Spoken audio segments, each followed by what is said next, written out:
Bonjour, vous écoutez bien La Confiture, je suis Sébastien, je suis avec Guillaume. Bonjour à tous. On a appris des trucs et on va vous les transmettre à notre façon parce que n'oubliez pas, la culture c'est comme la confiture. Ça conserve un peu moins que la vodka? Le fait est. Quoique, en fait, parce que beaucoup de sucre conserve. Il paraît qu'on a retrouvé du miel qui est encore comestible dans les pyramides. Ah. Eh ben, dans les pyramides de pierre ou Dans les pyramides du Louvre. ou dans les Non, dans pyramides de crâne? Non, dans les pyramides égyptiennes. Eh ben, très bien. On a un secret de beauté. On a un secret de beauté, le miel. Et de quoi allons-nous parler aujourd'hui, Guillaume? Alors, si je ne m'abuse, aujourd'hui, on va partir vers les steppes et vers la Grande Russie, Tout à fait. puisque on va parler de Boris Yeltsin. Mhm.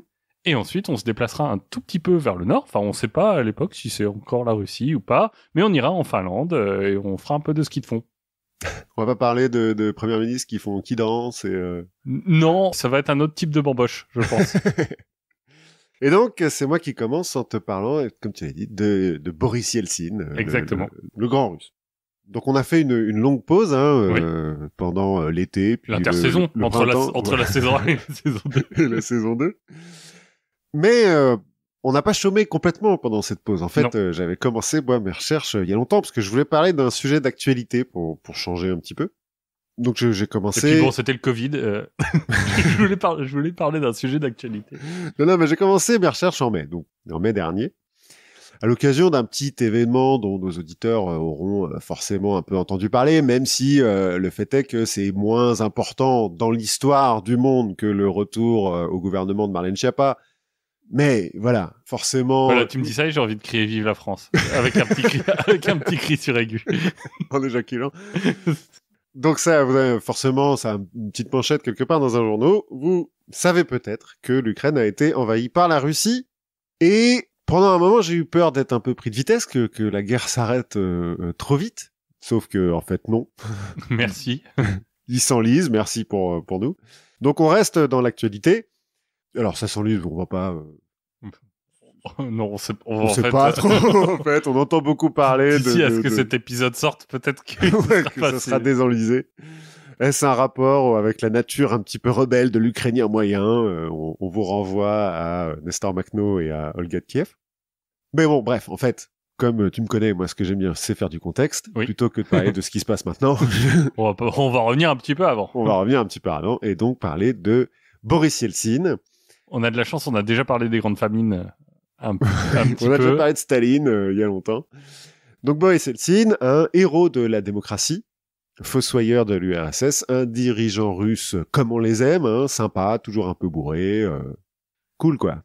Bah maintenant, il a l'air cool par rapport à la suite. On verra si on le trouve toujours cool à la fin.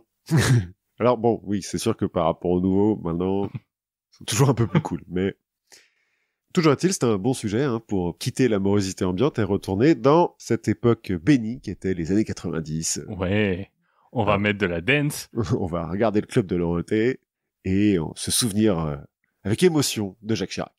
Ou ça dépend de quelles émotions. Non, mais ça dépend de quelles années 90 parce qu'on pourrait aussi mettre MTV. Ouais, c'est vrai, maintenant, même pas Jacques Chirac, en fait, parce que c'est plutôt Mitterrand qui est président à l'époque. Jacques Chirac doit être premier ministre. Donc on est avant. On est plus Club Dorothée que Woodstock 99. Ouais. Oui, tout à fait. Bon. Cela dit, Boris Nikolaïevitch Yeltsin, il est pas né dans les années 90, ça t'aura pas échappé. En fait, il a 60 ans dans les années 90, puisqu'il est né en 1931, le 1er février exactement, dans le village de Budka, dans l'oblast de Sverdlovsk. D'accord. Donc, pour nous... Vers la Russie, quoi. Oui, alors Sverdlovsk, c'est sur les contreforts orientales de l'Oural, c'est-à-dire en Sibérie occidentale. Fun. Alors, c'est une région qui est finalement assez riche en ressources naturelles, beaucoup de pétrole, de mines, trucs comme ça, donc ça va. Tu vois, c'est pas la... Connu pour sa Gay Pride. Oui. Ouais, surtout à l'époque, en 1931, c'est riant. Nos auditeurs, ceci dit, les plus, acharnés, auront remarqué qu'il y a bien un truc qui a pas changé. C'est que je sais toujours pas prononcer le russe. Donc, mes excuses, aux gens qui savent que Sverdlovsk ne se prononce pas Sverdlovsk, mais je sais pas. Donc voilà. Voilà, nos excuses à la Fédération internationale de tourisme russe. Oui, aussi. C'est dommage, cela dit, c'est une belle langue en plus le russe, mais pour le coup, voilà. Mais invitez-nous à Sverdlovsk. On viendra faire un live. Voilà, pourquoi pas. Le grand-père de Boris, c'est un fermier un peu prospère qui est accusé en 1930 d'être un koulak. Donc on se rappelle de l'épisode sur Staline. Pas cool d'être accusé de koulak, il va être déporté dans Mais un c'est cool camp... d'être riche. Enfin, Alors, d'être un peu riche. prospère. Ouais, voilà. Il va être déporté dans un camp de travail où il va mourir en 1936. Le père de Boris, après ça, va travailler dans un kolkhoz pour le dékoulakiser, tu vois, pour lui le ramener vers le prolétariat. Va lui apprendre la valeur travail. Tout à fait. Mais il va aussi être déporté en 1934 pour activité anti-soviétique dans un autre camp de travail moins loin, puis moins violent, puisqu'il va en ressortir 3 ans plus tard. Après quoi, il va bosser dans diverses usines. Ils vont un peu partir de l'oblast de Sverdlovsk, enfin rester quand même dans la région. Oui, je sais plus si c'était avec toi où on discutait de ces camps en Sibérie où en fait c'était pas vraiment des camps, c'est juste que on t'emmenait loin et puis si tu voulais rentrer, tu rentrais à pied, quoi. Oui, ouais. Alors, il y a un peu de ça. Ça, je pense que c'est plutôt le grand-père qui a eu ce truc-là. Non, le père, on le met dans une usine où t'as pas le droit de sortir, quoi. Mais, mais en soi, voilà. Et puis, mec, ils habitent déjà en Sibérie. Enfin, je veux dire, tu vas faire quoi? Ouais, de toute façon, tu vas pas les redéporter en Sibérie, quoi. Non, alors je crois que même que le camp de travail du père, c'est plutôt du côté de Moscou. D'accord. Mais bon, en gros, c'est une usine où t'as pas le droit de sortir. Pour résumer un peu, c'est pas la joie, donc, dans l'enfance de Boris. On sort des grandes famines, quand même, de 32-33. Le père, il est un peu alcoolo-violent. La famille entière, donc père, mère et 3 enfants, Boris et son frère, sa sœur, vivent dans un logement d'une pièce. C'est cool, quoi. C'est cool. Mais comme on est en URSS, l'école est gratuite et obligatoire. Et le petit Boris s'y épanouit parce qu'il est pas con. Parce que il se fait pas frapper. Voilà. Pendant ce temps-là. Il est pas con, il est plutôt charismatique. Donc en fait, il devient délégué de classe assez régulièrement. Il fait partie des jeunesses communistes. Bon, enfin, il a pas trop le choix. Enfin, délégué, commissaire de classe. Commissaire de classe, voilà. Il est bon en sport, il va se passionner pour le volley, il va faire partie de l'équipe régionale de volley. Et puis parce que il faut que jeunesse se fasse et que quand on se prend des branlées à la maison, bah parfois on a une petite tendance à la violence, il est un peu bagarreur, d'où un nez vaguement écrasé. Et il fait quelques conneries, pareil qu'il aime bien faire des blagues. Et une fois, il a essayé de faire une blague avec une grenade qui lui a explosé dans la main, et ce qui fait qu'il a perdu le pouce et l'index de la main gauche. Ce qui doit pas être pratique pour le volley, tu dois être plus au courant que moi. Non, effectivement. Mais bon, ça l'a pas empêché de continuer à jouer. Alors j'ai vu 2 versions de ce truc-là. Une version, c'était pendant la guerre, et c'est des grenades allemandes, et qu'il aurait piqué dans un camp allemand. Alors en Sibérie, pas sûr qu'il y ait beaucoup de camps allemands. Une autre version, c'est en 49, donc après la guerre, et c'est une grenade normale. Toujours est-il, a perdu ses doigts, ça c'est sûr. Après le lycée, il va à l'université pour devenir ingénieur civil et rencontrer sa femme. Ça se passe plutôt bien, il en sort diplômé en 1955 et il est directement affecté à une usine de tuyaux. Voilà. Mais écoute, ça... Pour fabriquer des tuyaux. Pendant 1 an, il est apprenti, il travaille un peu à tous les postes possibles.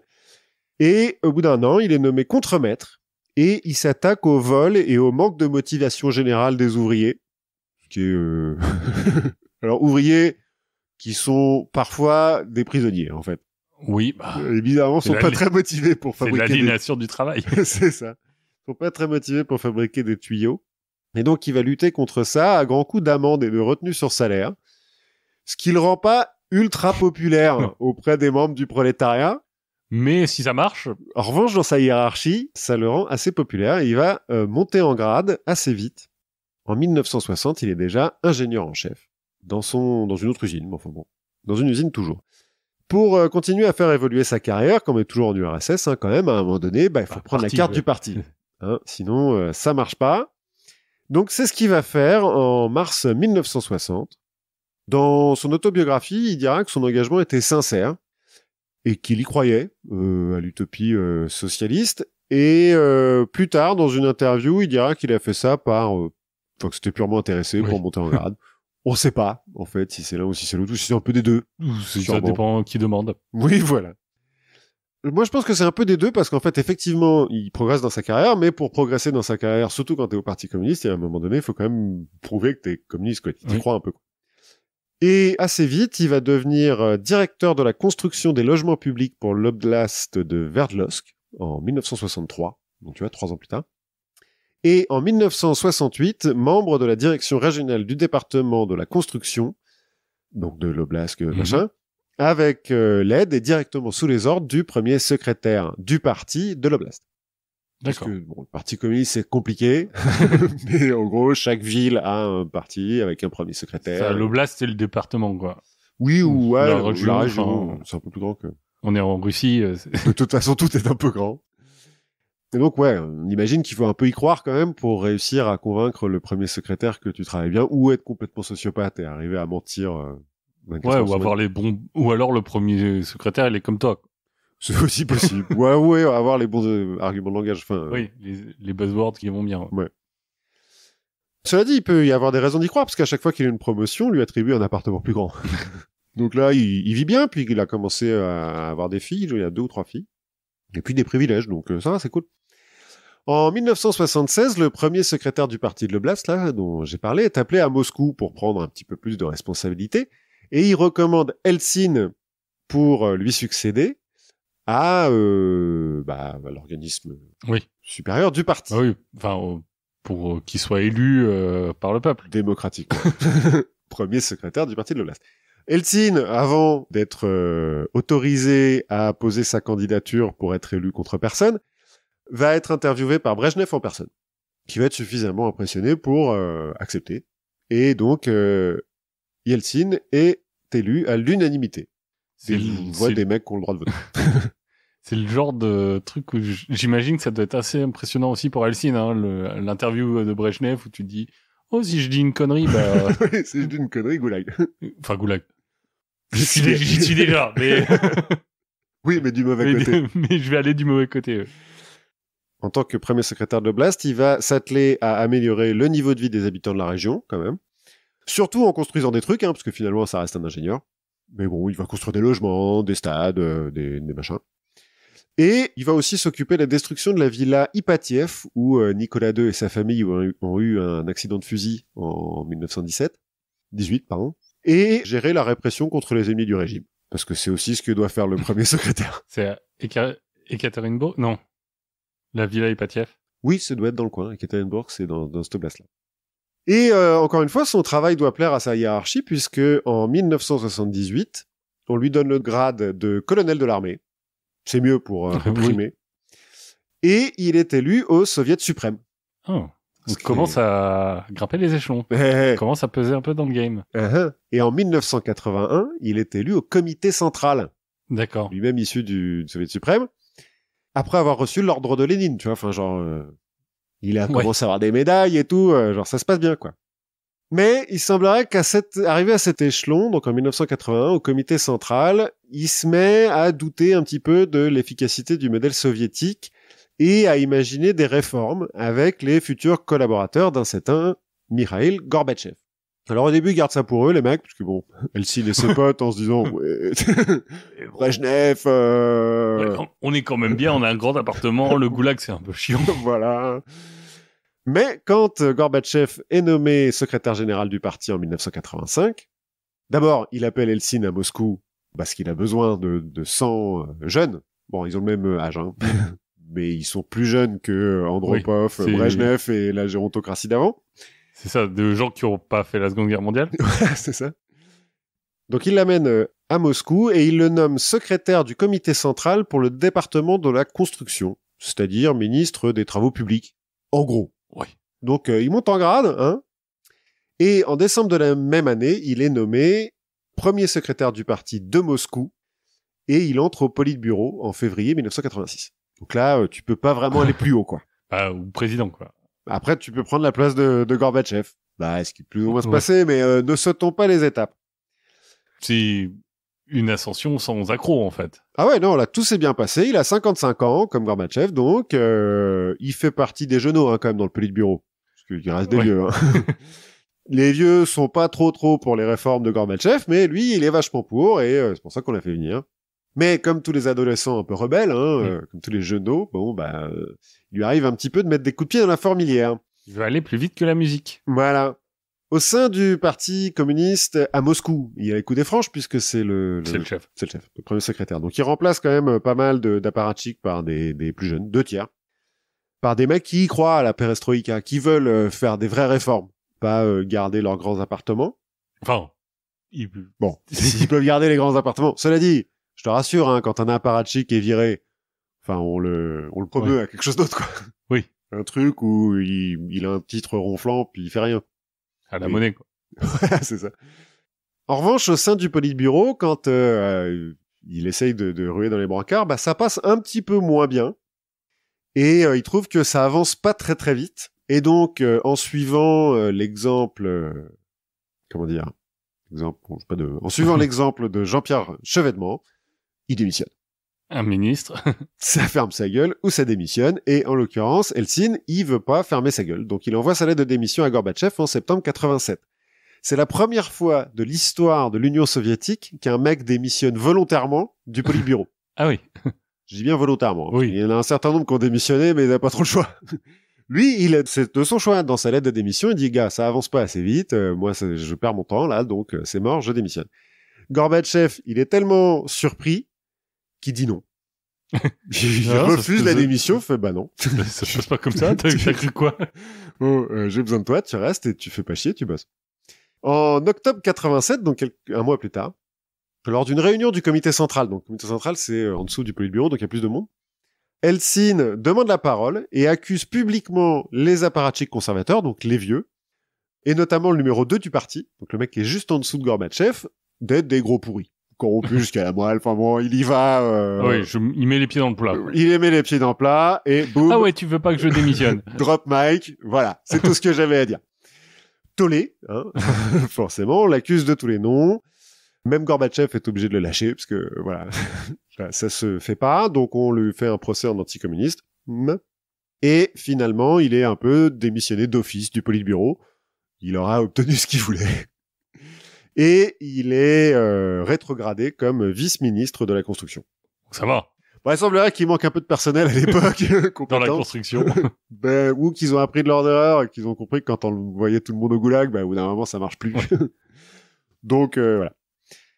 Apparemment, juste après cet événement, ce discours au comité central, il aurait eu une crise cardiaque. Ou alors il aurait tenté de se suicider. Les versions divergent parce qu'il avait effectivement des blessures au bras quand on l'a emmené à l'hôpital. Une autre version voudrait qu'il était bourré, en fait, qu'il est tombé, qu'il s'est blessé sur du verre. On n'est pas bien sûr, mais toujours est-il, Gorbatchev l'a fait sortir de l'hôpital de force pour aller au procès en anticommunisme. Et ça l'a vexé, Eltsine.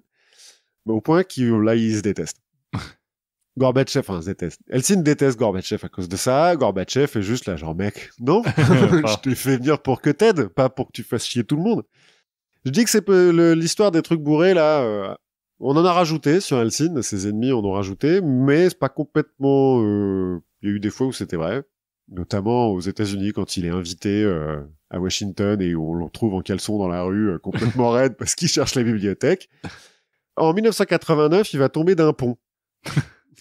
La version officielle, c'est qu'il était bourré et tombé du pont. Bon, oui. Lui dira qu'on l'a un peu aidé à tomber et que des agents du KGB étaient là pour ça. Oui. Bon. Les deux sont crédibles. Les deux sont crédibles, malheureusement. Peut-être d'ailleurs que les deux sont vrais. Il était bourré et que des agents du KGB l'ont aidé à tomber. L'ont aidé à être bourré. Ou l'ont aidé à être bourré. Donc, toujours est-il, après cet épisode, Eltsine va être s'entourer en permanence de gardes du corps. Alors il en avait un peu avant quand il était au Politburo parce que comme tout le monde au Politburo, il a des gardes du corps. Et il en a... Est-ce que c'est vraiment des gardes du corps? Le fait est que c'est des membres du KGB, mais en l'occurrence, le mec qui était son garde du corps quand il était au Politburo, qui était général du KGB quand même, on n'envoie pas n'importe qui, tu vois, protéger les mecs du Politburo, a démissionné en même temps que lui par fidélité pour Eltsine et donc devient le chef de sa garde personnelle, quoi, plus ou moins. Un certain Alexander Korsakov, dont on va reparler un peu plus tard. Donc, traversée du désert pour Eltsine, qui va pas durer très longtemps, puisqu'en début 89, donc à peine 2 ans plus tard, Gorbatchev modifie la Constitution pour créer le Congrès des députés du peuple d'Union soviétique, élu au suffrage universel direct dans le cadre de la perestroïka. En gros, il rajoute des trucs. Et en mars 89, Eltsine est élu député de Moscou, avec entre 89 et 92% des voix. Donc les gens l'aimaient bien. Ah à Moscou, oui, il est toujours le premier secrétaire du parti, quand même, à Moscou. Oui, ça aide aussi. Et donc les gens l'aiment bien. Et dans la foulée, le congrès des députés du peuple d'Union soviétique l'élit au Soviet suprême, donc il retourne au Soviet suprême de l'Union soviétique.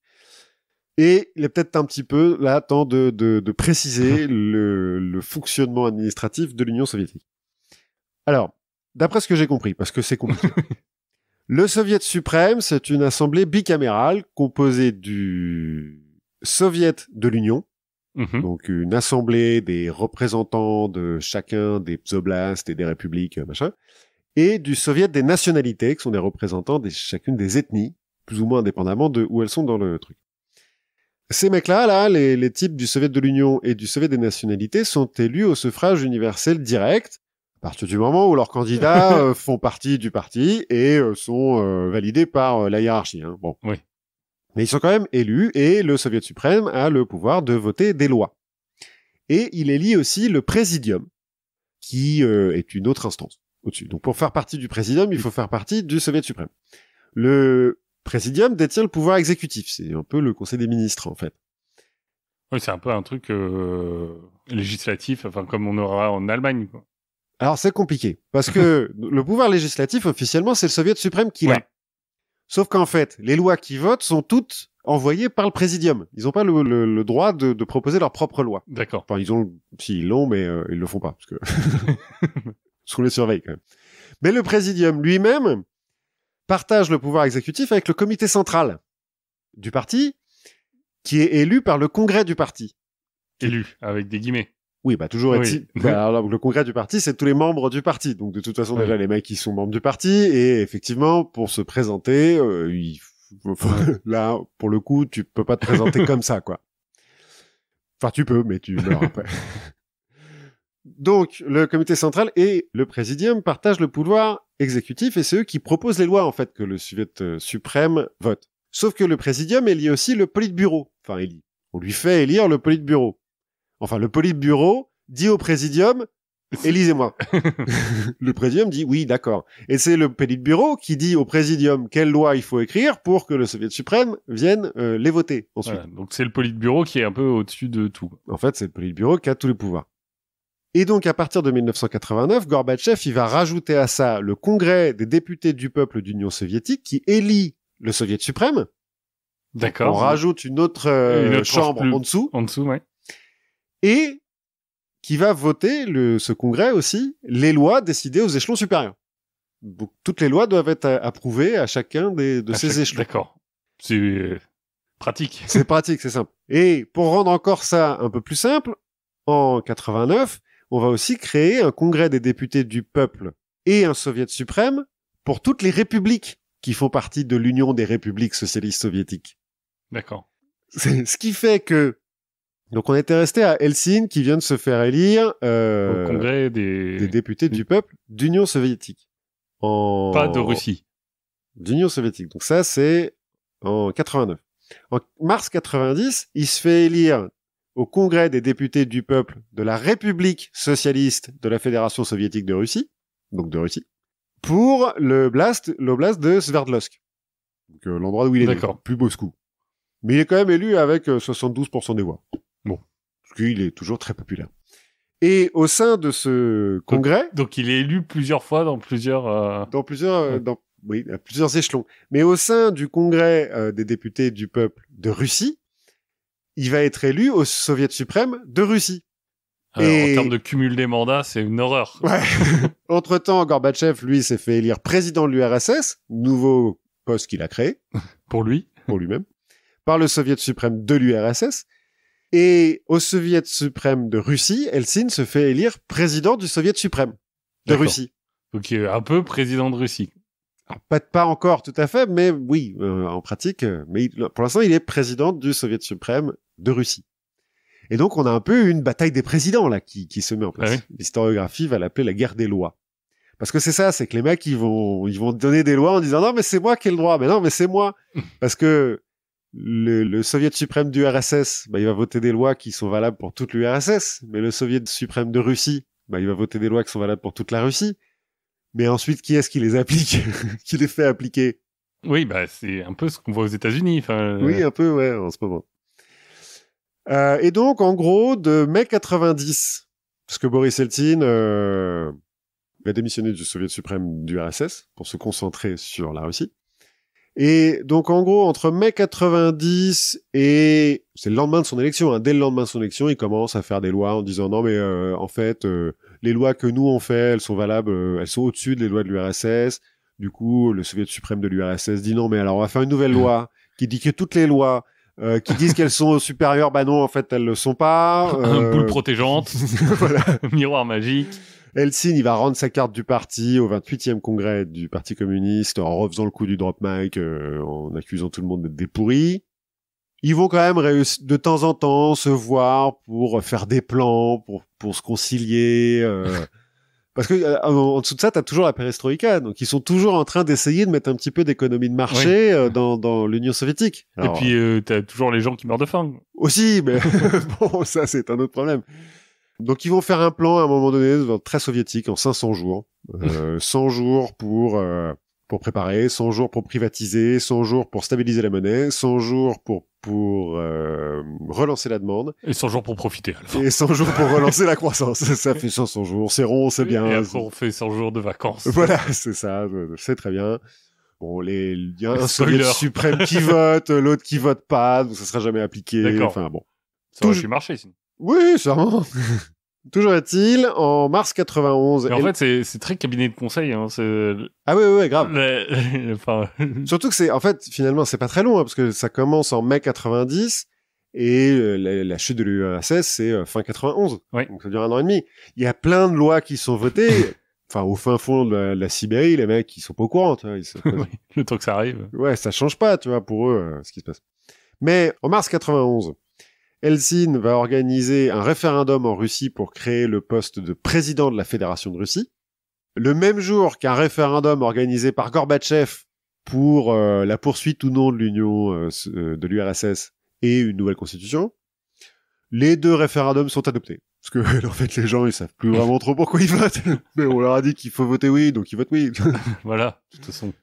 Du coup, le 12 juin 91, Eltsine est élu président de Russie. Cette fois-ci de la Fédération de Russie, on enlève un petit peu tous les trucs soviétiques. Et en août 91, la veille de la signature du nouveau traité de l'Union soviétique, alors que Gorbatchev est en vacances en Crimée, un coup d'État est organisé par les apparatchiks conservateurs du Politburo contre Gorbatchev, qui donc vont dire qu'il est plus en charge, vont mettre un autre mec à sa place, et puis bon bah comme tout bon coup d'État, ils vont envoyer l'armée dans Moscou, oui, notamment vers le siège du Soviet suprême, la Maison Blanche.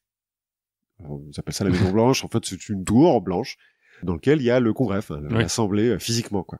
Non, c'est pas la Douma. Bah maintenant oui. Maintenant c'est la Douma. Mais à l'époque non. Alors, c'est un bâtiment qui date des années 60, enfin, ça a commencé dans les 60, joli, dans les années 80. Non, c'est pas mal. Mais c'est un peu moderniste, quoi. C'est un peu brutaliste. Ouais. mais bon, ça, voilà. Et donc les apparatchiks, là, c'est des mecs un peu haut placés, hein. T'as le vice-président de l'URSS, le premier ministre, le président du KGB, le ministre de la Défense, le ministre de l'Intérieur, enfin bon, des mecs qui sont genre, non, on arrête. Avec la perestroïka, tout ça. Sauf que les troupes qu'ils envoient dans Moscou, ils sont un peu moins chauds de tirer sur leur propre population. L'ordre a du mal à passer. Il semblerait que le KGB fasse un petit peu joue sur les deux tableaux. Ils sont pas bien sûrs. Grâce au chef de la sécurité d'Eltsine, là, qui est un ancien du KGB, Alexander Korsakov, Eltsine lui-même échappe à l'arrestation, arrive à rejoindre la Maison Blanche plus ou moins en même temps que les chars et monte sur un char pour haranguer la foule. Et c'est une image qui est très connue, Eltsine, et en fait pour défendre Gorbatchev. Parce qu'il a beau de pas l'aimer, il a besoin de Gorbatchev. Et puis il l'aime pas, mais il aime plus que... Il aime encore moins les autres, quoi. Il se dit que les autres, ça va être encore pire, quoi. Donc, manif, qui font une dizaine de morts, quand même. Bon. Mais les soldats, donc ça a commencé le 19 août. Le 20 août, les soldats finissent par lever la crosse en disant non, on tirera pas sur notre propre population. Et puis, en fait, c'est les officiers aussi qui disent non, on va pas transmettre les ordres. Et le 21 août, les putschistes qui se sont pas suicidés sont arrêtés, envoyés en prison. Gorbatchev est remis à son poste. Et Eltsine est devenu un héros, plus ou moins. Quand il est sur le tank, là, l'image sur le tank, le Alexander, là, son garde du corps, il est à côté. D'accord. Tu le vois sur la photo. Hein. Il le tient par la ceinture, je crois. Toujours là. En septembre 91, les États baltes déclarent leurs indépendances et entrent à l'ONU. Dans Ils font la l'URSS... chaîne humaine. Ouais, il y a le truc contre parce qu'ils envoient des tanks quand même contre la télé notamment. Oui, bah, comme c'est des trucs soviétiques, il y a toujours la tour de la télé Oui, dans tous les pays soviétiques et ça reste, je crois que c'est en Lituanie où il y a des massacres sur la tour de la télé et puis après ils font une chaîne humaine qui part du sud de la Lituanie qui remonte jusqu'à la Baltique côté estonien. Alors après, il y a effectivement quelques morts à la tour là, mais pas tant que ça par rapport à. Ça aurait pu bien plus mal tourner. Je sais plus, entre 20 et 50. Et Gorbatchev plie hyper vite en fait. Après donc cette déclaration d'indépendance, il y a de plus en plus de républiques soviétiques qui déclarent leur souveraineté. Pas tout à fait pareil, mais en gros, elles déclarent qu'elles ont le droit de faire leur propre loi au sein de l'URSS. Et le 8 décembre 91, Helsinki et les présidents ukrainiens et biélorusses signent le traité de Minsk, qui crée la CEI, la communauté... Ils étaient indépendants. Voilà. Qui, de fait, annule le traité de 1922 qui a établi l'URSS. Le 21 décembre, ils sont rejoints par... le traité de Minsk, c'est le fameux traité qui dit que l'Ukraine notamment rend les armes nucléaires. Oui. Qui rendent les armes nucléaires, mais qu'en échange, ils ont l'intégrité de leur territoire. Oui, c'est ça. En fait, c'est toutes les anciennes républiques soviétiques qui disent, on fait partie de la CEI, qui n'est pas un pays, hein, c'est juste une alliance, quoi. Mais on n'intervient plus chez les uns, chez les autres. On est chacun souverain chez soi, et puis on est en train de. Ouais, mais je crois qu'il y a aussi un deal autour des armes nucléaires Oui. Genre, on va tout rapatrier en Russie parce que. C'est fort possible parce qu'au sein de la CEI, c'est quand même la Russie qui a le plus de poids hein, et qui choisit. Hein, bon. Le 21 décembre, 6 autres républiques rejoignent la CEI. Bon, en gros, presque toutes les républiques soviétiques. Et le 25 décembre, Gorbatchev jette l'éponge, il démissionne et il donne les codes nucléaires à Helsinki et pas aux autres. Et le lendemain, le Soviet des républiques vote la dissolution de l'URSS.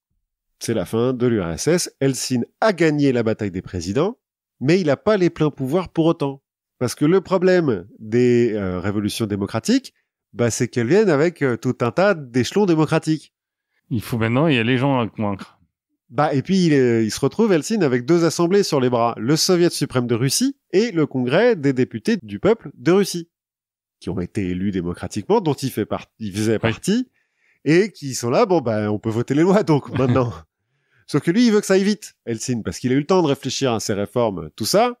Et au début de l'année 92, genre une semaine après la fin de l'URSS, il profite un petit peu du vide politique pour gouverner par décret et lancer un programme de réforme économique, thérapie du choc.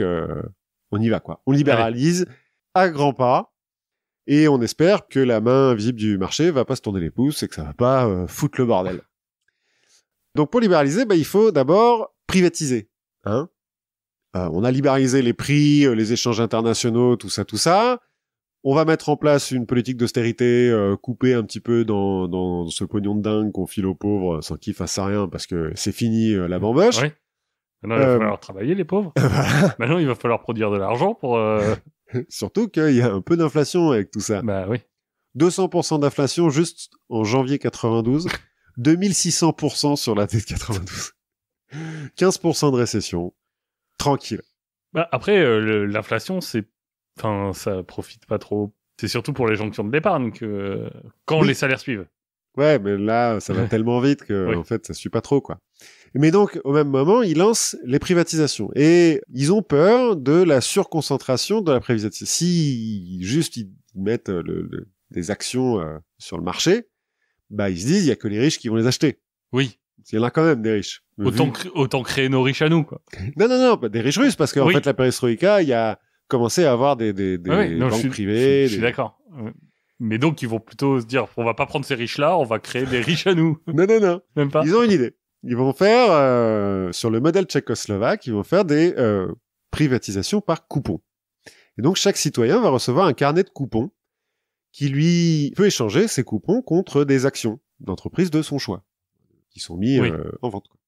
Sauf que comme la plupart des gens, ils viennent de se faire couper les allocs, il y a 2600% d'inflation, ils ont plus une thune, les coupons, ils s'en foutent, et plutôt que de les garder comme des acteurs rationnels du marché pour recevoir des dividendes, ils échangent leurs coupons contre des roubles sonnants et trébuchants, qui valent plus rien 2 semaines plus tard, mais bon. Et c'est là que nos riches, dont on voulait pas qu'ils accumulent tout, mais qui eux ont des finances, notamment parce qu'ils font de l'import-export, donc en fait ils ont des devises étrangères, vont racheter tous les coupons. Et voilà. Et ensuite se dire, bon alors, qui prend quoi? Gazprom, c'est qui? C'est ça, ils sont pas beaucoup en plus. La plupart de ces mecs-là, d'ailleurs, c'est des fils de la nomenclatura qui, au moment de la perestroïka, ont monté des petites boîtes, des petites banques pour certains, surtout des trucs d'import-export, des mecs qui ont importé des trucs d'Occident en fait. Et qui, du coup, de fait, avaient un pécule et ont pu le faire fructifier assez vite. Dans le plus grand esprit soviétique. Bien sûr. Ah non, on n'a plus l'histoire de soviétique, là, c'est fini tout ça. Forcément, les députés du Congrès et du Soviet suprême, qui sont en majorité communistes quand même si c'était des réformateurs, ça restait des communistes, les mecs, ils ont grandi là-dedans, ils voient pas ça d'un très bon œil, et donc ils se mettent à vouloir mettre des bâtons dans les roues à notre pauvre Boris Nikolaïevitch, et donc on est reparti pour la guerre des lois. C'est reparti. Voilà, entre donc notre président qui fait des décrets et le Parlement qui fait des lois derrière. Fait des lois qui vont à l'encontre. Donc ils vont se lancer des invectives comme ça, ils vont arriver à un compromis à un moment donné, on va laisser décider le peuple, on va faire un bon vieux référendum des familles qui est prévu en avril 93. Le peuple. Avec des guillemets. Alors là, pour le coup, tout le monde a le droit de voter maintenant, on n'a plus de mecs qui sont désignés par le parti. Sauf qu'entre-temps, Helsinki essaye de déclarer l'état d'urgence pour avoir tous les pouvoirs. Le Parlement lance une procédure d'impeachment. Ça n'aboutit pas. Ils attendent le référendum, qui est une victoire pour Helsinki, malgré... on pourra penser que le peuple lui en veut, mais non, pas vraiment. Donc il obtient la confiance du peuple. Dans la foulée, il va publier une nouvelle constitution, parce que là, on reste sur la constitution qui date de 1978, alors qu'elle a été amendée 2 millions de fois par l'URSS, mais voilà. Donc il va lancer un projet de nouvelle constitution qui doit être approuvé par le Soviet suprême et le Congrès des députés du peuple. Sauf que qui dit nouvelle constitution, dit nouvelle assemblée. Donc s'ils approuvent cette constitution, ils s'autodissolvent et ils veulent pas. Donc ils demandaient aux dindes de voter pour Noël. Voilà, c'est ça. Nouveau blocage. Jusqu'au 21 septembre, quand Helsinki décide unilatéralement de dissoudre le Soviet suprême et le Congrès des députés. On arrête les conneries, maintenant, on annule la Constitution de 78, et puis on organise des nouvelles élections législatives en décembre. Comme ça, tout va bien. On repart d'un bon pied. Donc ça, c'est le 21 septembre. Le 23, le Congrès vote l'impeachment d'Helsinki, donne les pouvoirs présidentiels à son vice-président, Alexandre Routskoï. Il n'a pas mis son garde du corps comme vice-président. Non, à l'époque, en fait, quand il s'est fait élire, il a été obligé de prendre un communiste. Parce qu'en fait, Alexandre Routskoï, c'est Ron Swanson, mais communiste. D'accord. Tu regardes des photos, il a la même moustache, il a le même côté, je m'en fous, je reste. je bougerai pas. Donc ça, c'est le 23 septembre. En réponse, Helsinki annonce des élections présidentielles anticipées en juin 94. Le lendemain, le Parlement dit, puisque c'est comme ça, nous on fait des élections en mars 94, présidentielles et législatives, les deux d'un coup, qui dit mieux? Là, Boris, il dit, bon, il y en a marre. Allez, bring it on. Non, il y en a marre. Il leur coupe l'eau, l'électricité, le chauffage. Puisque tous ces mecs-là, ça fait 3 jours qu'ils sont dans la Maison Blanche et tout. Il fait encercler la Maison Blanche par l'armée, il coupe l'eau, l'électricité, le chauffage, et il dit, alors, vous voulez continuer à voter, les gars? Comment ça se passe? La majorité des Russes, ils comprennent rien à ce qui se passe. Encore une fois, ça va hyper vite en plus, donc les journaux n'ont même pas le temps d'imprimer une loi qu'elle est déjà remplacée. Mais il y a quand même des dizaines de milliers de personnes qui descendent dans la rue pour soutenir le Congrès, l'Assemblée. En disant, les gars, on a une assemblée maintenant, on va pas recommencer avec les chars dans les rues et tout, machin, quoi. Le 3 octobre, après plusieurs jours de manifs plus ou moins pacifiques, les pro-Congrès prennent les armes et marchent sur la tour de télévision, comme d'hab, et la mairie de Moscou. Ils sont arrêtés par les troupes pro-Helsinki, 46 morts. Ça reste raisonnable. Ça reste raisonnable. Le lendemain matin, Helsinki, sur les conseils d'un certain garde du corps, et alors pas seulement, et d'autres mecs, mais notamment dans l'ancien garde du corps, décide d'envoyer des tanks encercler la Maison Blanche, parce que voilà, C'est toujours bien les tanks. et de tirer sur les étages supérieurs aux tanks, officiellement, pour se débarrasser des snipers. Parce qu'il y a des rats. On nous... Il y a des snipers, paraît-il, là-haut, et puis ils se disent, si on tire sur les étages supérieurs, la fumée, tout ça va descendre, le feu, ça va les obliger à sortir. Qu'est-ce qui peut mal se passer? Ils tirent. Donc ça, c'est le 3 octobre. Dans l'après-midi du 4, les derniers résistants se rendent et donc libèrent la Maison Blanche, enfin, ou sortent de la Maison Blanche. Rutskoy est arrêté, bilan 147 morts. Ah oui, quand même. C'est un peu moins bien. Parce qu'à côté de ça, il y a eu des batailles à côté, des batailles. Un combat de rue. Oui, des émeutes. 147 morts, c'est les événements les plus sanglants dans les rues de Moscou depuis la révolution de 17, quand même. Ouais, quand même. Ouais. Et Enfin, en même temps, les rues de Moscou, c'était pas l'endroit où t'allais manifester le plus gaiement. certes, t'as eu beaucoup de manifs pendant 50 ans, mais donc pendant longtemps, on n'a pas réparé la Maison Blanche, et donc il a resté des trous sur les étages supérieurs et la façade cramée. Vous pouvez trouver les photos sur Internet. Suite à ces événements, Helsinki interdit la presse d'opposition, dissout le Soviet suprême, le Congrès des députés du peuple, le Parti communiste, le Parti nationaliste et envoie 25 000 personnes en prison. C'est bon, c'est la perestroïka, un grand bond en avant. Voilà. Alors, pour être honnête, la plupart de ces gens seront libérés 2 ans plus tard, une fois que Helsinki aura suffisamment assis son pouvoir.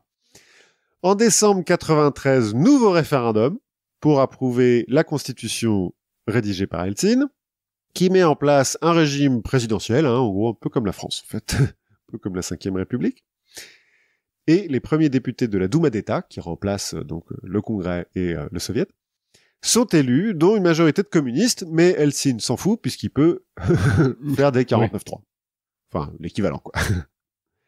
Et donc, on en profite pour continuer les privatisations. Avec une nouvelle idée brillante. Comme l'État a besoin de cash, alors là ils sont un petit peu en galère de cash, Helsinki met en place le programme prêt-contraction.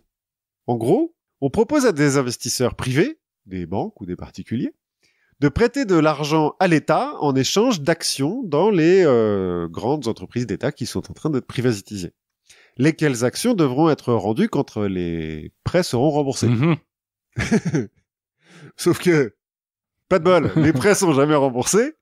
Et donc, en pratique, ces gens-là ont acheté des énormes tranches de l'industrie soviétique pour 3 fois rien. C'est les oligarques. C'est ça. On vient de créer les oligarques. Ces mecs-là étant les mêmes mecs qui avaient acheté les coupons d'avant. Hein. On est bien d'accord. Bon, c'est les mêmes mecs parce qu'il se trouve qu'on n'a pas eu le temps de faire des appels d'offres publics, ça s'est fait un peu vite, donc voilà. Il y a une douzaine de mecs qui est devenu très riche. Et on a privatisé. Donc finalement, c'est ce qu'on voulait. Au même moment, en partie pour détourner l'attention, en partie pour redorer son blason, Helsinki va ordonner l'invasion de la Tchétchénie, qui en 92, comme les autres, a fait ouais, nous on est souverain, puis on va même faire mieux, on va être indépendant. On va élire un président, et puis un congrès, une assemblée, tout ça, on va voter des lois, une constitution. La Russie dit non. Au fait, non. En fait, non, c'était pas pour vous, ça. C'était pour les autres. Donc, intervention militaire, première guerre de Tchétchénie qui est un échec total. Les Russes se fait ridiculiser. Et Helsinki retire ses troupes 1 an après sa réélection en juillet 96. Parce que oui, il se fait réélire, quand même. Donc, il était élu pour 4 ans. Il était élu en fin 91, donc début 96. Et oui, bon, il y a un petit... Oui. Mais voilà, nouvelle élection. C'était pas gagné, quand même, parce qu'à la base, sa cote de popularité, elle était de 8% au début de la campagne. C'est pas top. C'est pas top. Mais qu'est-ce qu'on fait pas avec entre 1 milliard et 1,5 milliard de dollars de tes potes qui ont racheté le pays. De tes potes, effectivement, bénéficiaires des programmes dont j'ai parlé précédemment. Et l'aide de Spin Doctor américain. On a même fait un film de Spinning Boris. Il y a effectivement des vrais spin doctors de politiciens américains qui sont venus en Russie. Ça a dû faire un choc de culture. En fait, il est... c'est l'époque de... Comment il s'appelle le joueur de saxophone. Clinton. Clinton. Et Clinton et Helsinki, ils sont hyper potes. Ouais, mais ce que je veux dire, c'est que c'est pas le genre de campagne auquel les Russes doivent être très habitués. Non, et alors c'est peut-être pour ça que ça a marché, parce que le fait est qu'il se fait réélire avec 56% des voix. Bon, il y a des gros soupçons de fraude, hein, mais on saura jamais vraiment. Mais ouais, ils sont hyper potes. Eltsine, c'est une star aux États-Unis. Tout le monde le kiffe. Bush, ils étaient hyper potes. Clinton, c'est le mec qui a encore mieux. mis fin à l'URSS. Ouais, qui leur a fait gagner la guerre froide, quoi, plus ou moins. Cela dit, à partir de 96, sa santé commence à décliner à Boris. Hein. Alors, est-ce l'alcool? Peut-être. Ou le stress, on ne sait pas. Et Ou le capitalisme. Ouais, c'est possible. En tout cas, le vrai pouvoir est détenu par sa fille, Tatiana Diatchenko. Qui est mariée à... Non, qui est pas mariée à Poutine, mais qui était une amie proche de Poutine, qui a pris la place de l'ancien du KGB, là, qui s'est fait virer quand même, et de la première génération d'oligarques, hein, qui donc, dirige plus ou moins le pays quand même. Oui, bah, de toute façon, c'est eux qui possèdent de... Voilà, il y en a un sur deux qui est ministre, hein, de toute façon. Le garde du corps, là, il a quand même mis en place une tradition, c'est que après lui, souvent, les conseillers proches du président ou du gouvernement sont des anciens du KGB. Comme un certain Vladimir P., par exemple, voilà. qui, en août 99, est nommé par Boris Eltsine sur les conseils de sa fille, Premier ministre. Avant, il a monté les échelons hyper vite, oui. Hein, il y a eu plein de trucs avant. Et Eltsine démissionne le 31 décembre 99 pour laisser les pouvoirs à Poutine, qui se fait élire dans la foulée assez facilement. Et il se retire de la vie publique avant de mourir en avril 2007. Bon, de sa belle mort. À la fin de son mandat, lui et sa fille sont accusés de corruption et d'avoir détourné des centaines de millions de dollars d'aides du FMI et de trucs comme ça. Mais ça sera jamais vraiment prouvé parce que l'enquête va s'arrêter à cause d'un certain Vladimir P qui va montrer des vidéos un peu impudiques au juge et enfin bon bref. Ça va s'arrêter. Et puis de toute façon c'était une blague, c'était pour rire. Oui, voilà. Donc voilà, portrait un petit peu en demi-teinte, on va dire, oui. de Eltsine. Après toutes ces recherches, je suis toujours pas. Mais cela dit, enfin tu vois, c'est un portrait en demi-teinte, mais quand il fait de la violence, c'est de la violence politique contre d'autres politiques. C'est pas, enfin, je veux dire, c'est pas Staline. Quoi. Ah non, c'est loin d'être Staline. Mais je pense pas qu'il ait jamais. En 90-91, il fait partie du Parti démocrate, je sais pas quoi. Mais je suis pas convaincu qu'il ait vraiment défendu la démocratie. Enfin, c'est pas tu vois, l'esprit des Lumières, tout ça, quoi. Surtout qu'il a défendu la démocratie quand c'est lui qui était élu, quoi. Ouais, c'est ça. Après, est-ce qu'il a viré à un moment donné parce que est-ce qu'au début, il avait vraiment des idéaux, qu'au bout d'un moment, il était fatigué, ou l'argent corrompt, le pouvoir corrompt, je ne sais pas. Mais disons que la carrière de Vladimir P, c'est clair. Oui. Et qu'en fait, la parenthèse démocratique en Russie, voilà.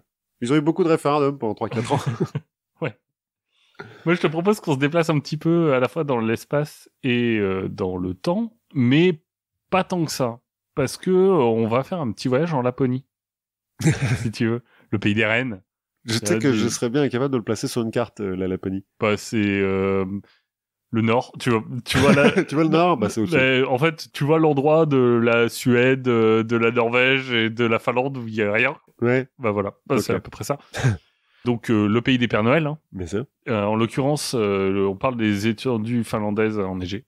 Mm-hmm. Bon, c'est un peu idyllique. Mauvaise nouvelle, on est en mars 44. Moins idyllique. Moins idyllique, et à ce moment-là, on est en pleine période dite de la guerre de continuation. Donc c'est une guerre qui a commencé en 41 et qui oppose la Finlande, donc sur son territoire, contre l'oppresseur soviétique. Ah oui, c'est quand ils ont essayé d'envahir à 800 000 et qu'ils se sont fait pourrir. Alors, il y a eu, mais si on parle de guerre de continuation, c'est que il y a eu, ils ont d'abord essayé d'envahir, ils se sont fait pourrir. Ils ont un peu arrêté d'envahir, et puis après, quand les Allemands ont déclaré la guerre, ils ont retenté d'envahir. Pour les protéger. Voilà. Donc ça veut dire aussi qu'il y a des nazis qui traînent. Et qui sont, alors qui ne sont pas co-belligérants, comme on dit aujourd'hui, mais qui sont de facto un peu alliés à la Finlande. Oui, puisqu'ils sont contre les Soviétiques. Bon. Donc je disais la Laponie, 18 mars 44, vers 10h du matin. Tu vois, imagine, t'es avec tes potes soldats. Oh. Il fait nuit, parce que il fait nuit tout le temps. Ouais, il est 10h du matin, le soleil va arriver, là, il fait un bon 15 degrés, enfin moins 15 degrés. Parce que ça, c'est un petit détail technique. Ça fait 2 jours que vous êtes en déplacement, quasiment tout le temps. Tout le monde est un peu crevé. Il est temps de monter le camp, de se lancer dans des activités capitalistes, comme faire chauffer le thé ou graisser les skis. Oui. Et forcément, autant d'impérialisme attire le soviet, comme le bas clergé attire les hommes de foi. Mhm. Et les balles commencent à fuser. À peine le temps de poser quelques mines, qu'il faut se rendre à l'évidence, la seule solution, c'est la retraite tactique. Mhm. Et c'est là que notre héros, le jeune Aimo Koivunen, est chargé d'ouvrir la marche. Dans une neige qui lui monte facilement jusqu'aux genoux. Hein. Oui. Bon, ils sont à ski, mais bon, il a faim, il a pas dormi depuis longtemps, il est en galère. Vraiment, il a du mal, et son escouade compte sur lui, c'est lui qui doit ouvrir la trace. Et pour ça, il lui reste une option. Son lieutenant l'a rendu responsable pour toute l'unité du stock de pervitine. Alors, qu'est-ce que c'est que la pervitine ? Bonne question. C'est un médicament d'origine nazie, très populaire parmi les soldats du Reich. On l'appelait ça notamment les pilules de Goebbels, Mhm. ou les pilules des Stuka. Et la pervitine, en gros, c'est de la méthamphétamine. Oui. Voilà. Qu'on fignolera un peu à la fin de la guerre dans ce qu'on appelle le D9, qui est une pilule qui va mélanger de l'oxycodone, donc il y a un opioïde analgésique, avec de la méthamphétamine et de la cocaïne, pour la joie des petits et des grands. Et des artères en pleine santé. Bref, Aimo récupère il a tube, format tube d'aspirine, et il se dit bon, peut-être qu'avec un petit remontant, Ça ira mieux. ça ira mieux, et je vais pouvoir aider mes amis à sortir de la panade. Alors, je sais pas si t'as déjà ouvert un cachet d'aspirine avec des moufles. Non. Par moins 15 degrés. Mais c'est pas facile. Certes. Donc, il galère. Et finalement, il réussit à faire tomber dans son gant l'intégralité du tube. Et dans la panique, qu'est-ce qu'il fait ? Il fait pas de détails, il gobe tout. Sinon, ça aurait été perdu, c'est dommage. Exactement. Donc, on parle d'un stimulant dont la dose maximale est d'une pilule par jour. Il en prend. Il vient d'en prendre 30. Tranquille. Et sans eau. Mais de la neige, non? Autant dire que notre petit Aimo, il se sent mieux. Oui, il doit moins sentir la fatigue. Ah ouais, mieux que mieux. Il a d'un coup la patate, alors il accélère. Bon, il a pas l'air d'avoir toute sa tête, quand même, et il a des petits accès de paranoïa, au point que un de ses potes, très vite, va lui retirer ses munitions. Au cas où. Au cas où. Et puis sa conscience commence à le quitter. Quand il revient à lui, il est tout seul, sans munitions, sans nourriture. Et avec ses potes, toujours? Bah non, en fait, ses potes ont pas réussi à tenir le rythme. Oui, bah oui. Mais ça, il le sait pas. Il sait pas ce qui s'est passé, est-ce qu'il l'aura abandonné, est-ce qu'il a été trop vite. Et à partir de là, il va un peu enchaîner les blackouts. Et à chaque fois qu'il reprend conscience, il est dans un lieu inconnu. À un moment, il voit un feu, et il est convaincu qu'il s'agit d'un camp allemand. Mhm. Puisqu'il en reste dans la région, et ils sont globalement alliés des Finlandais. Bon, c'est ma chance. Donc il se précipite vers le feu. Il va dévaler la pente à toute blinde, toujours sur ses skis, jusqu'à être suffisamment proche pour se rendre compte qu'en fait, c'est pas des Allemands, c'est des Russes.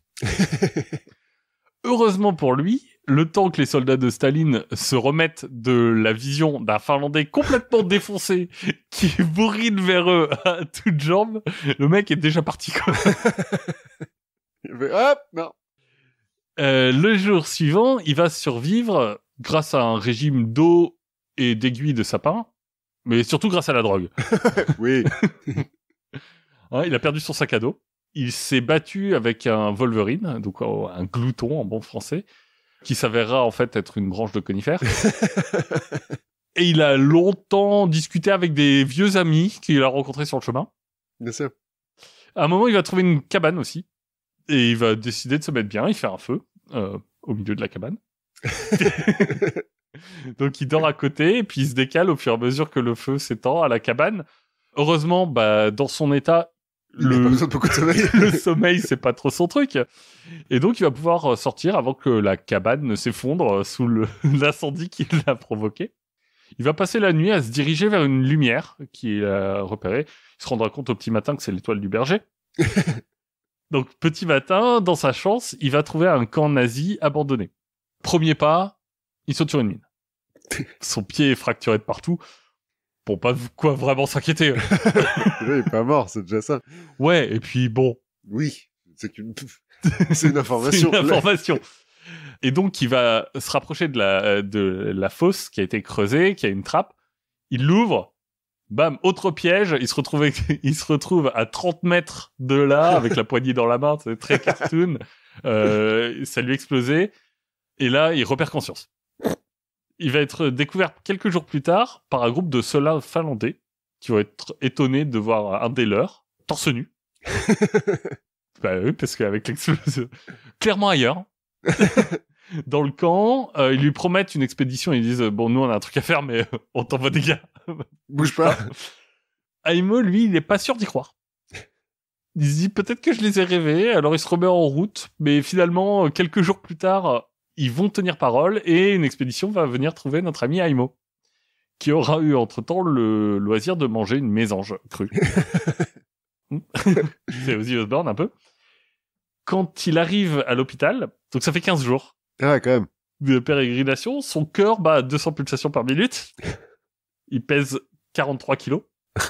Enfin, bref, c'est un colibri, en fait. Le mec, il a tout dépensé, quoi. C'est ça. On estime, dans ce laps de temps, qu'il a parcouru environ 400 km à ski. Et il s'est pété un pied aussi. Enfin, il s'est sauté sur une mine, quoi. Et il a sauté sur une mine et il s'est fait exploser un piège à la figure. Ce qui est étonnant, c'est que non seulement il va survivre à ça, mais il va quand même vivre jusqu'à l'âge de 71 ans et mourir en 1989. Donc, attention avec les cachets, respectez bien la dose, parce que sinon, régime express. Ouais, ne faites pas ça chez vous, parce qu'il y a quand même une forte chance de faire une overdose avant de faire des choses comme ça. Ouais, alors je sais pas justement l'overdose de méthamphétamine, comment ça fonctionne, parce que j'ai pas réussi vraiment à voir. Je sais pas si tu peux vraiment faire des overdoses. Avec les amphétamines, ça peut être difficile. Je pense que ton cœur peut exploser Oui. À un moment donné. Mais il y a un bouquin d'un Français qui était parti à Katmandou pendant les années 60 et tout. À un moment donné, il essaye de se suicider aux amphétamines. Et il prend une 40aine de cachets aussi, comme ça. Mais il se réveille. Pas où il s'est endormi. Mais il dit, bon... Mais là, 400 km en 15 jours, un sportif entraîné, il est capable sur des treks de faire 35 km par jour. Ah, mais bon, la méthamphétamine, demande à Agassi. Ça fait gagner, hein. Voilà, donc ne faites pas ça chez vous. Non. Mais continuez à apprendre des trucs. Oui, parce qu'on en a appris plein. Voilà. Toujours pas tout à fait la prononciation russe. Non, ça ni trop pas encore. finlandaise, mais on va s'améliorer, on vous promet. Et puis en attendant, continuez à nous soutenir en mettant des commentaires, en parlant de nous à tous vos potes, à mettre des étoiles et si vous voulez, à contribuer au Patreon du label Podcut, qui nous permettra de faire plein de nouvelles choses. Des choses mirobolantes et d'acheter des coupons. Exactement. Pour la prochaine privatisation qui vient de... Je sais pas quoi. On va bien trouver de quoi privatiser. Ouais. À la prochaine fois. Ouais, à la prochaine fois.